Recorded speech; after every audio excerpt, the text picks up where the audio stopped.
Présidente. Ma question s'adresse à Madame la Ministre de la Décentralisation et de l'Aménagement du Territoire. Madame la Ministre, la canicule qui frappe la France place nos communes au premier rang de la prévention et de l'accompagnement des populations fragiles.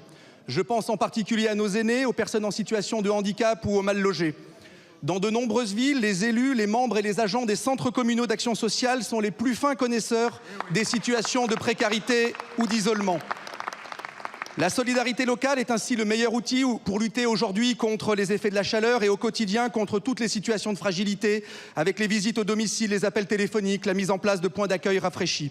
La situation que nous traversons prouve le rôle indispensable des CCAS au moment où certains de nos collègues sénateurs viennent de relancer l'idée de les supprimer au nom d'une prétendue simplification administrative.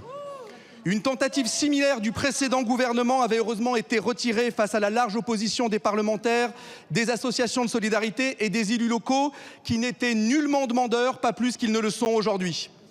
Comme le déclare l'Union nationale des CCAS, supprimer ces derniers reviendrait à priver les habitants d'un repère humain crucial et à demander à des services de réinventer sans moyens supplémentaires la solidarité locale aussi discrète que nécessaire et efficace parce qu'elle est bâtie sur des décennies de pratiques.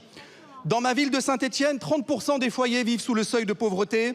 Ce chiffre atteint 50% dans certains quartiers populaires. Un quart des résidents des EHPAD et des résidences autonomie gérées par le CCAS relèvent de l'aide sociale.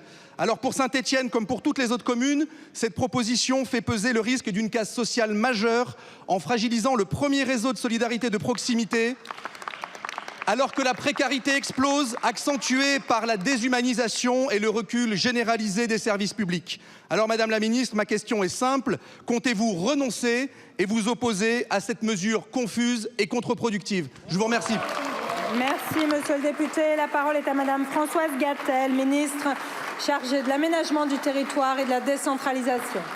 Merci, Madame la Présidente. Monsieur le député, je vous remercie de poser cette question parce que cela me permet de renouveler l'expression de profonde gratitude que le Premier ministre a exprimée ainsi que la ministre de la Santé à l'ensemble des acteurs des CCAS qui, dans nos communes, quelle que soit leur taille, veillent sur les plus fragiles, notamment pendant ce plan canicule, et on est capable d'identifier une personne qui est isolée. Donc vraiment, je leur rends hommage. L'action sociale des communes est très large. Quand vous pratiquez des tarifs sociaux à la cantine, des tarifs sociaux dans les services périscolaires ou en termes de mobilité, c'est aussi de l'action sociale.